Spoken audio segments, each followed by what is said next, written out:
하나님의 또 말씀을 봅니다. 여호수아서 오늘은 제 22장 21절로부터 29절에 있는 말씀까지 말씀을 읽고 말씀은 우리 마지막 34절까지 말씀 보는 시간을 갖겠습니다. 22장 21절부터 29절까지 좀 아침 시간이기 때문에 너무 긴 시간을 쓸 수 없어서 29절까지 말씀을 교독합니다. 루벤 자손과 갓 자손과 므낫세 반 지파가 이스라엘 천천의 수령들에게 대답하여 이르되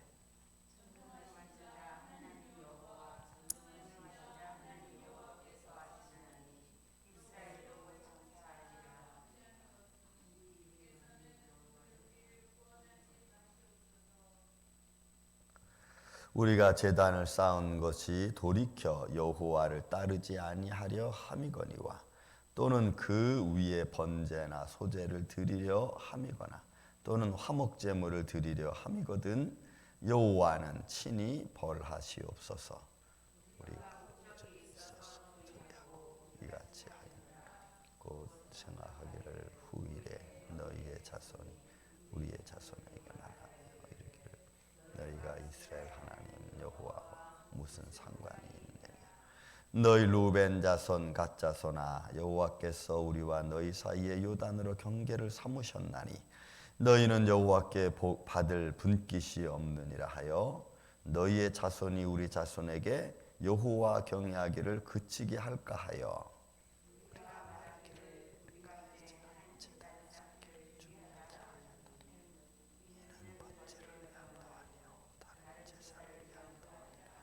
우리가 여호와 앞에서 우리의 번제와 우리의 다른 제사와 우리의 화목제로 섬기는 것을 우리와 너희 사이와 우리 후대 사이에 증거가 되게 할 뿐이므로 너희 자손들이 후일에 우리 자손들에게 이르기를 너희는 여호와께 받을 분깃이 없다 하지 못하게 하려 함이라.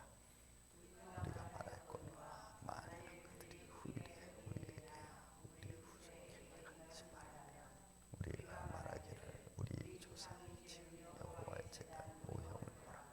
이는 은제를 위한 것도 아니요 다른 제사를 위한 것도 아니라 오직 우리와 너희 사이에 증거만 되게 하고 우리가 번제나 소제나 다른 제사를 위하여 우리 하나님 여호와의 성막 앞에 있는 다른 외에 제단 외에 제단을 쌓음으로 여호와를 거역하고 오늘 여호와를 따르는 데서 돌아서는 것은 결단코 아니라 하리라.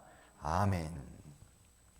자, 우리 어제 22장 들어와서 이 므낫세 지파와 갓 지파 또 그 다음에 루벤 지파가 이제 자기 땅으로 지나가서 자기의 그 분배받은 땅으로 넘어가서 얼마 지나지 않아 제단 요단가에 제단 쌓은 걸 가지고 이제 문제가 생겼죠. 그것을 이스라엘 쪽에 요단 서쪽에 있는 일곱 지파 반이 오해를 했어요. 저들의 제단을 왜 쌓느냐.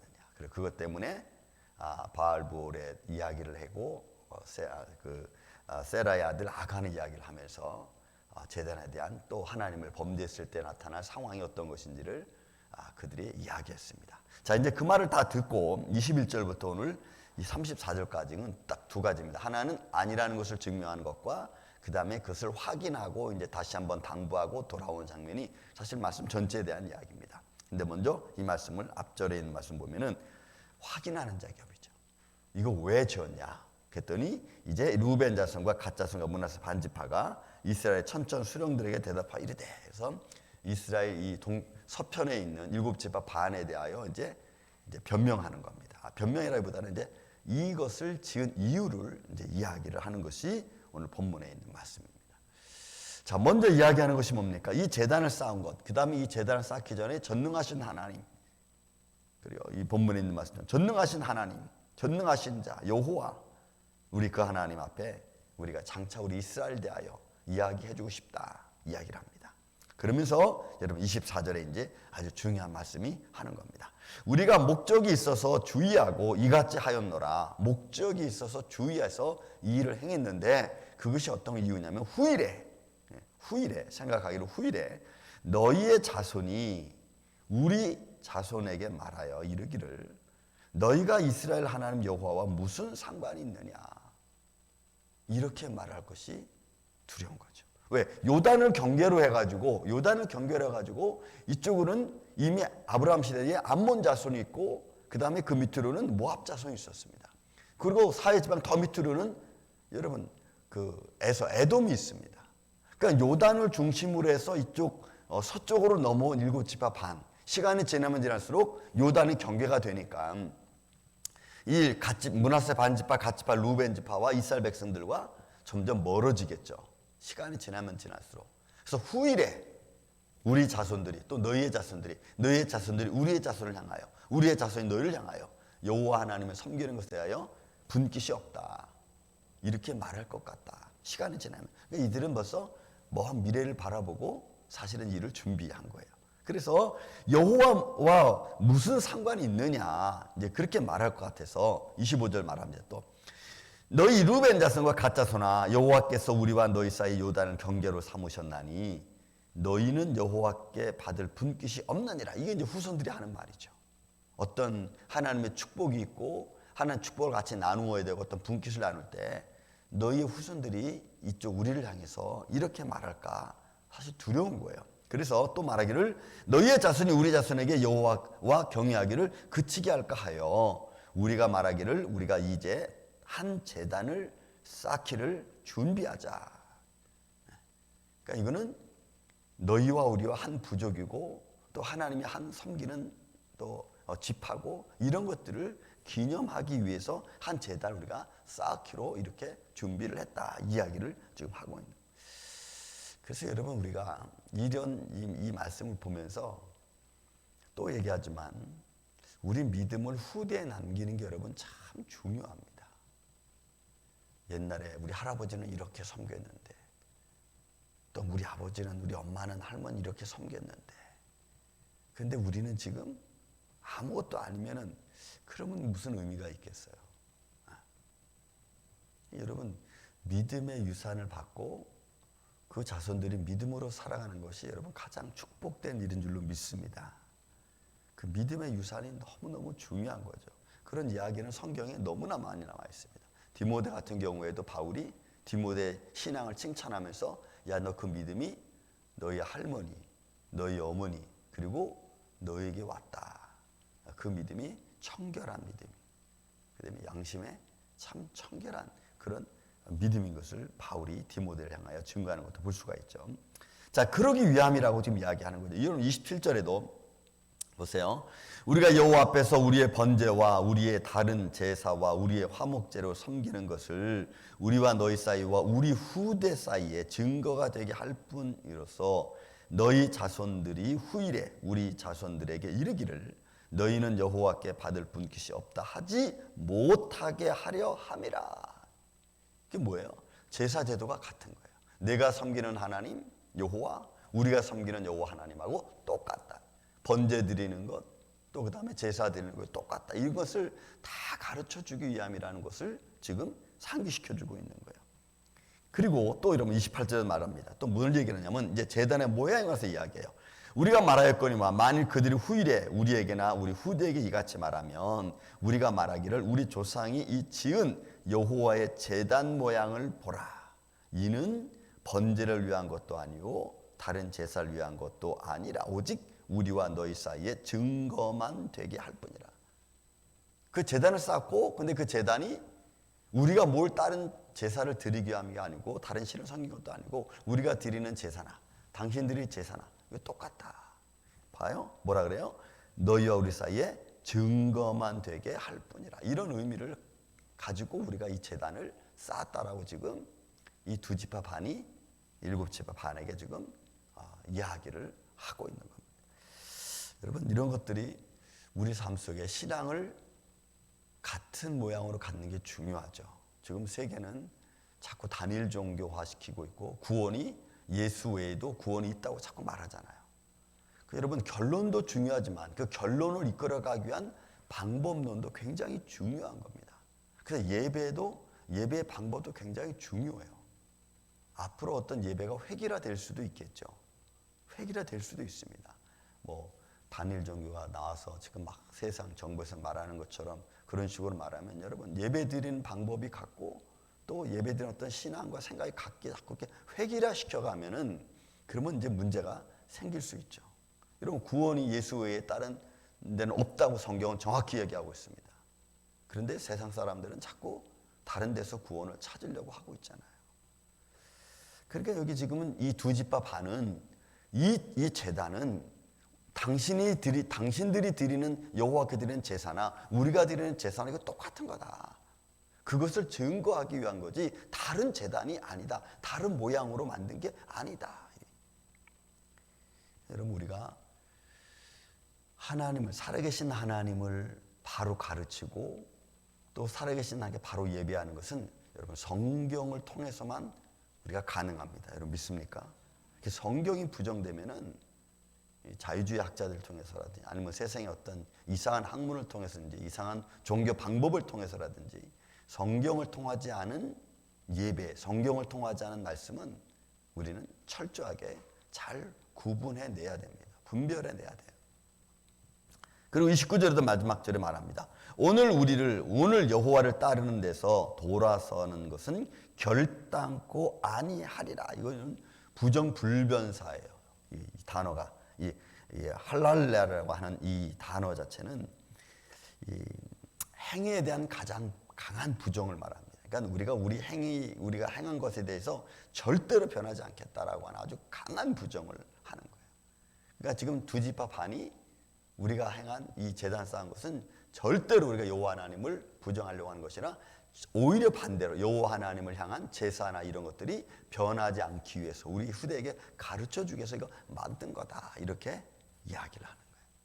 여러분 그래서 우리는 앞으로 점점 예배가 줄어들고 기도하는 것이 줄어들고 찬양하는 것이 줄어들고 있는 이 시대의 흐름 속에 예배를 준비하고 또 우리가 성전을 찾아 나와서 기도하고 서로 코이노니아를 이루어가는 이 모습은 신앙을 더 신앙인 되게 만드는 그런 요소 중에 하나입니다.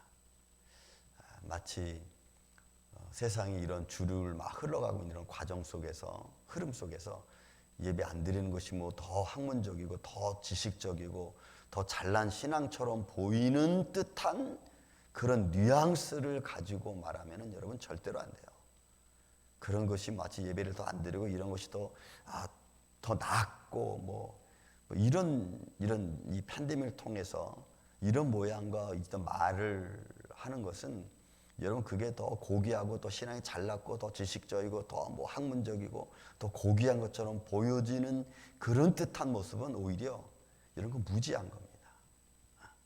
이런 예배는 어디서든지 우리가 드려져야 되고 하나님을 향하여 찬양은 올려져야 되는 줄로 믿습니다. 자, 그 다음에 이제 여러분 30절부터 이제 34절까지 있는 말씀 보면요. 이제 이걸 확인한 거예요, 이제는. 제사장 비느와스와 그와 함께한 회중의 지도자들, 그러니까 일곱 지파 반에서 온 회중의 지도자들이죠. 그들이 이스라엘 천천의 수령들이 루벤 지파, 그다음 갓 자손, 그다음 므낫세 자손의 말을 아주 듣고 좋게 여겼습니다. 왜? 우리가 제단 쌓은 게 이런 의미였다라고 말하니까 그래 오케이 그럼 우리가 이제 더 이상 오해하지 않겠다라고 말하고 31절부터 34절까지 다시 한번 강조하는 말씀입니다. 그것이 여러분 제가 다시 한번 읽을게요. 31절 제사장 엘르아살의 아들 비느하스가 루벤 자손과 갓 자손과 므낫세 자손에게 이르되 우리가 오늘 여호와께서 우리 중에 계신 줄을 아노니 이는 너희가 이 죄를 여호와께 범죄하지 아니하였음이니라. 너희가 이제 이스라엘 자손을 여호와의 손에서 건져내었느니라 하고 이렇게 하는 거예요. 그래 다행이다. 만약에 너희가 이것을 하나님을 배반하는 행위로 이걸 했다면 이스라엘에 큰 하나님의 재앙이 내렸을 텐데 그게 아니라 오히려 하나님께 드리는 제사의 제단이 같다고 하는 의미를 가지고 너희가 상징적 증거만 가지고 이걸 만들었으니까 오히려 잘 됐다. 이것이 오히려 우리에게 내릴 하나님의 큰 재앙을 막았다 이렇게 말하는. 그러니까 그들의 선한 뜻이 확인되고 나서야 안심하는 거예요. 그렇지 않고 다른 제사를 만들었다면 하나님의 진노가 이스라엘 전체에 내렸을 텐데 이거 다행이다 하고는 마음이 오히려 감사하는. 그리고 이제 32절은 복원. 다시 돌아와서 이 일곱 지파방이 돌아와서 이스라엘 자손들에게 보고를 하고, 그리고 그 제단 이름을 34절에 보니까 엣이라 했어요. 엣. 루벤 자손과 갓 자손이 그 제단을 엣이라 불렀으니 우리 사이에 이 제단은 여호와께서 하나님이 되시는 증거라 함이었더라. 그러니까 오히려 이 제단이 이제는 여호와께서 우리 하나님이시다라고 하는 그런 의미로 딱 여겨지고 돌아왔어요. 그래서 여러분, 우리가 오해가 생기면 푸는 게 중요하죠. 그러나 그것이 세상의 방법으로는 참 풀리지 않습니다. 사람의 감정을 푸는 것은 여러분 결코 쉽지 않아요. 한번 내가 무엇인가 인지되어진 상황에서 그 인지된 상황을 바꾸는 것은 정말로 큰 결단이 필요하고 진정한 마음이 필요합니다. 근데 이게 여러분 세상에서는 쉽지 않아요. 또 우리의 신앙을 진실하게, 말씀에 따른 진실하게 보여주고 그 진실한 신앙이 우리에게 하나님의 큰 축복으로 이어진다는 것도 우리의 삶을 통해서 우리 주위 사람들에게 가르치는 게 여러분 정말 중요합니다. 그런 모습을 우리가 알고 있는 먼저 믿음된 사람들이 보여주는 것이 우리의 삶이겠죠. 어떻게 보면 그것이 전도가 되겠고 복음 증거가 되는 삶입니다.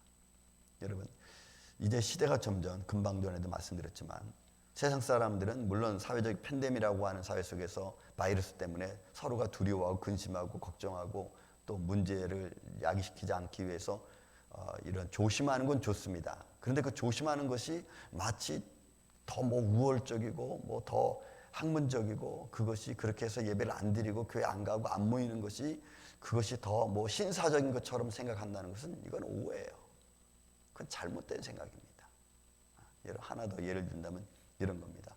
해피 할러데이. 여러분, 해피 할러데이 외치는 사람이 더 정보를 잘 알고 더 국가에 더 헌신적이고 더 개방적인 이런 모습으로 나아가는 것처럼 보입니까? 그건 아니죠. 여러분, 우리는 메리 크리스마스, 예수님 오심을 증거하고 또 그 속에서 평안을 누리는 게 여러분 그게 올바른 거죠. 그래서 믿음의 사람은 믿음의 증거를 보이는 게 그게 올바른 삶입니다. 저는 여러분들 삶 속에서, 우리의 삶 속에 서로가 하나가 되고 서로 한 마음으로 하나님을 찬양하고 예배하는 그런 가운데에 많은 하나님의 놀라운 축복이 우리 임마누엘 교회 후에 여러분들 가정에 함께 있기를 주의 이름으로 축원을 드립니다. 사랑과 은혜가 많으신 아버지 하나님 감사합니다. 오늘도 우리가 믿음 안에 든든히 서갈 수 있도록 주님 역사하여 주옵소서. 세상이 힘들고 어려울 때 우리가 조심하고 또 그 조심하는 가운데 하나님을 찬양하는 것은 옳은 것입니다. 그런 옳은 믿음을 가지고 살아갈 수 있도록 역사하여 주시고, 오히려 이런 것들이 우리의 신앙을 뒤로 하고 떨어뜨리고 하나님의 영광을 드리는 것을 주춤하게 만드는 것들이 되지 않도록 우리를 붙잡아 주시옵소서. 하나님께 예배하는 모습이 한 마음이 되길 원하고 하나님께 찬양하는 모습이 한 모습이 되어 하나님을 영화롭게 하기를 원합니다. 지금 이런 믿음의 예배들이 우리 안에서 더 풍성하게 열매 맺게 하여 주시고, 이런 믿음의 열매들을 통하여 우리의 신앙이 더 하나된 모습으로 나아가게 하여 주옵소서. 주님의 몸된 교회를 기억하여 주시고 역사하여 주시고 함께하여 주시옵기를 원하옵고, 사랑이 많으신 예수님의 이름으로 기도하옵나이다. 아멘.